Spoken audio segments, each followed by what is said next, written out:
Welcome to Behind the Investigation. I am Chief Investigator Brendan Keefe with Atlanta News First, and I'm joined by Harry Samler from Better Call Harry. Good to have you here, Harry. Good to be here, Brendan. You always bring the energy, and in this story you did as well, because this is about somebody who couldn't register their car because they didn't have a title, and it wasn't their fault at all, right? Yeah, and this is a story that's been ongoing, not just this particular story, but it's a complaint that we've been receiving for years, that where people go in, they buy a car, either a new car or a used car, and after you sign the bill of sale, it's kind of out of your hands because the dealership has the title. If it's new or if it's used, they have to process the paperwork, and if they don't process the paperwork, after 45 days from the time you get that temporary tag, Brendan, that expires. It's then up to the county to decide whether or not to give you an extension. And when this story came in about a dealership flat out shutting down, we found that there was just one customer after another who didn't receive their title. Let's take a look. How do you feel about coming back here and asking for another extension? It's exhausting because you don't know if they're going to give it to you.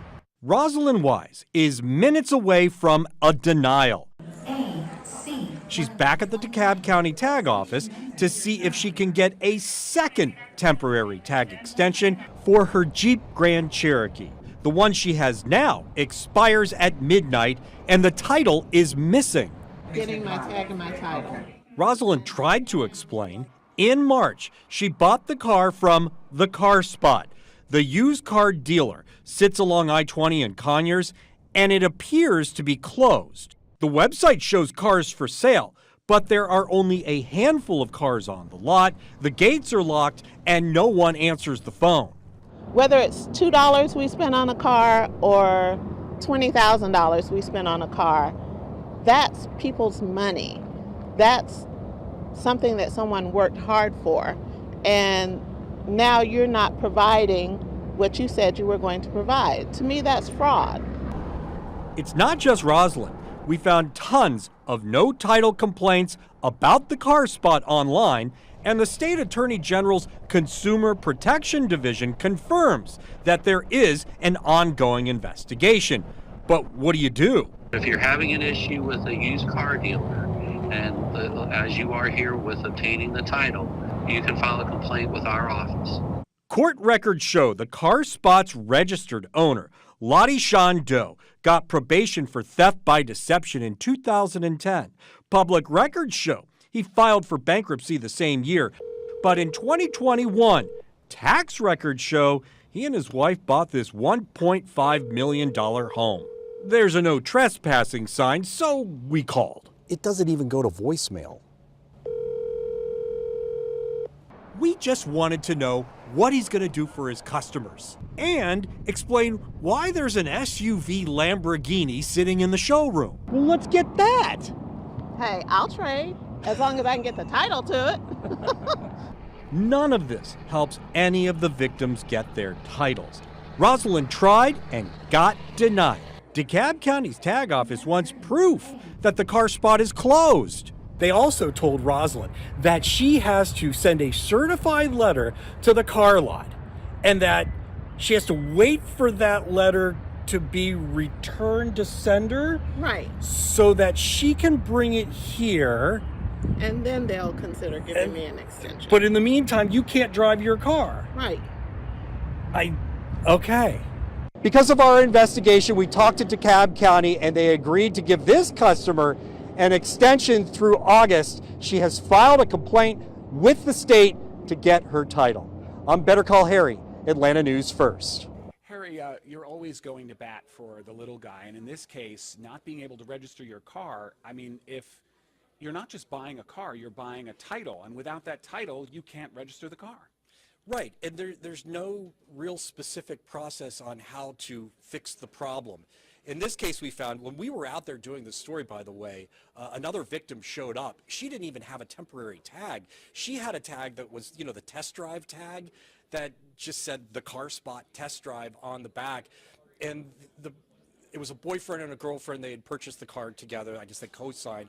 But he said to me, I hope a police officer pulls me over because then I'll know what to do. And I'm like, no, you're just going to get a ticket. What we found is what people have to do in this particular case. If the county won't give you the extension, every dealership is required to have insurance, bonded insurance. And it's up to you to find out who that is. What people don't know is that you have to call the Secretary of State's office, the used car board, and you can request it. You can even send them a fax. They will give you the information. In this particular case, the car spot was bonded for $35,000 per vehicle. That's what the insurance policy allowed. And I am happy to say, Brendan, I'm giving away a future story here, that today the victim in this story got her title. Oh, wow. So she did get the title finally. She Was did. it your involvement that led to that? You know, I want to say yes. And for TV purposes, yes. But you helped guide her through the Yeah, process. I definitely think it had an impact because we contacted the Secretary of State's office. We contacted the Department of Revenue and asked the Department of Revenue, hey, you guys control the titles. Why don't you do something about this? Because this happens so often, because when the tag expires, you're out there driving around and you're putting this on police now to stop these people. They're going to continue to drive because they need their cars. So a system needs to be, somebody needs to come up with a system. We've pushed for answers, and right now the Department of Revenue isn't saying much. Yeah, so it's important to point out in Georgia's a little different than other states. Other states, you go to, you know, the DMV, or in Georgia we call it DDS, Direct Driver Services, basically. But they don't handle tags and titles in Georgia, right? That's handled by the county Department of Revenue, and then the State Department of Revenue and the Secretary of State. Is that right? Yeah, well, you've got the county tag office, which handles the title, and every county is different. Where here in Georgia we have DeKalb County, a suburb of Atlanta. They allow for one extension after 45 days. So another county might be different. Another county was no extensions at all, which is why we press the Department of Revenue. And whatever state people live in, you should look up the law, because it's not the consumer's fault that this is happening. And there should be something in place where people can drive legally. They paid money for these cars.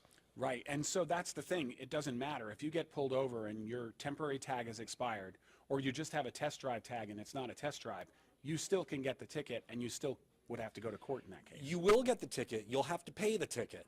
And you know, that's not one of those things that it doesn't impact your insurance like a crash does, but you don't want that. And you don't want to have to go to court. You want your title is what you want. No, right. And then the other thing is, if you want to sell that car or trade it in, you need the title too. So let's say, you know what, I don't want this car anymore. Well, if the dealership is no longer open, or doesn't appear to be open, you can't return it, obviously. It's very hard to return a car anyway. But if you want to trade it in and just say, you know, I'm just going to go buy a new car and I'm going to trade it in or sell this car, you can't do that without the title. You can't do that without the title. But what you can do that you brought up here, like if a dealership, and this is not the first time we've seen this, when a dealership goes out of business, you can go to the bond company and you find that information from the Secretary of State, from the used car board, the used car dealers board, and then you go and you make a claim with them. And the claim is up to, like in this case, $35,000. You could say, take the car, give me my money, there's no title, we don't know where it is, and then move on. I see. One more thing though, like when I've gone to buy a car before, whether from a used lot, I bought one from a used lot, bought one from a new car dealer, I didn't leave with the title, I left with the car, because they actually go through the process of transferring the title. Right. That's part of that F&I process, financing and insurance process, where Right. you're signing all the documents. They then send that into the state, and then they send you the tags. And if you're financing it, the title actually is held by the bank, right? You really don't even see the title. That is correct. Right. You don't see the title. I mean, you could ask to see a copy of it, which I would advise, but that doesn't prove that they actually have it. I mean, it's a good thing to start with. But usually, you're right. You don't see the title, and then you find out that there is no title. People wonder whether or not they should keep when they finance a car, if they should continue to make the monthly payment. I think I know the answer to this. You know the yes, answer to the this. answer is yes. The answer is yes, because it's going to affect your credit. because they paid for the car. Right. You got to pay them back. It's not their responsibility to go get the title. Unfortunately, it's yours when it's really the dealer's. No, that makes sense. And So is there any sort of caveat emptor here? Is there any like buyer beware? What can I do when I go to buy a car from a used car lot to ensure this doesn't happen to me, or is there no way to tell up front? You know something, reviews, people talk about good reviews, bad reviews. If something's happening at a dealership where people aren't getting their titles, like in this case, as soon as we Googled reviews for this particular dealership, sure enough, one complaint after the other popped up saying, hey, it's been 3 months, where's my title? One after the other. The BBB is a good resource. It's a good starting point to kind of gauge, because real people are posting complaints there. Look at the complaints and see if they're responding. But that's really where you start. And then the other thing is, somebody put it this way: if you walk into a dealership, it was another used car lot next door, he said, if you walk into a dealership and it just feels shady, something's not right here. And in this case, I guess he was financing it. Who knows? There was a Lamborghini SUV sitting in the showroom. I mean, something didn't seem quite right. Walk out. Interesting. You don't have to do the deal. And you can walk out. I mean, my brother was a car dealer and told me this. He said, hey, if you get a bad feeling in the middle of signing all the documents, you can walk out. Oh, yeah. I mean, once the deal is not completely done, you still can back out. One of the other things you brought up when you were working on this story, and you and I were talking about it in the investigative office, you had brought up that you kind of have to prove that the dealership is closed in order to go through this extension process and bond process. And that's not exactly easy to prove, is it? And it's not fair. And we asked the Department of Revenue, it's like, hey, don't you guys get notification when a dealership shuts down? And they're like, they sent me a response, and they're like, well, we don't always know. We don't always have that information to pass along to the tag offices. So you've got this crazy situation in DeKalb where DeKalb is telling the car buyer that, so what you need to do is you need to send a certified letter to the closed dealership and wait for it to be returned to you. Don't open it. They actually said this. I was there. Wow. Don't open it. Bring it back to us. And that proves that the dealership is actually closed. And I looked at him and I said, why don't you guys just pick up the phone? Right. I mean, I get it, though, that in terms of when you're opening a business, there's all kinds of paperwork to be filed. When you're closing a business, you can just kind of walk away.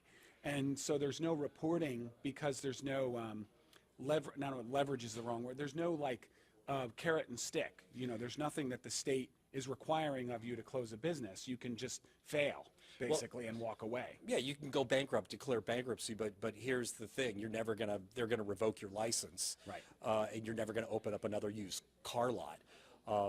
And there is a system in place through it, you have to have that insurance. That's right. The key thing. The bond company for the dealership. Remember that. If there's a problem, that's who you go to, because if they do go out of business, most likely the missing titles, will go to them.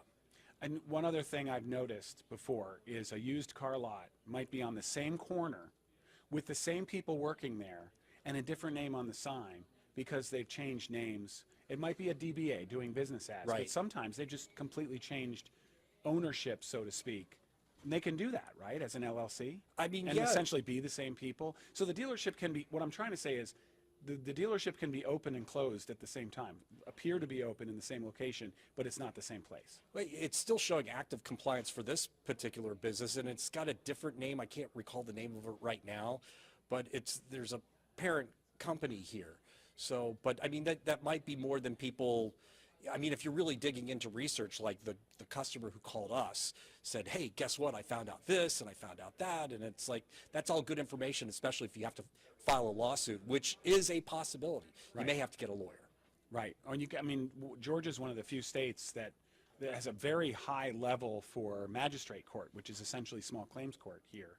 It's $15,000, I think, right? $15,000, but here's the thing: you don't want to go there because no, you don't. Because right. you're going to have to collect. That's right. And how are you going to collect? You're going to have to hire a company to go after somebody who's declared bankruptcy. That's why you want to research the shop first. Right. And I really think the best way to do it is to ask people who've made purchases, look at those reviews, and look at the complaints. That's key. Look at the complaints. And if you think that you've been ripped off, Better call Harry. No, you should Better call call Brendan. Harry. Better or, call Harry. Or Brendan. And well, call Atlanta News First Investigates, and then we'll call Harry. So thanks, Harry, for this, and thanks for watching Behind the Investigation. You can continue to watch us on, of course, atlantanewsfirst.com and here on Atlanta News First Plus.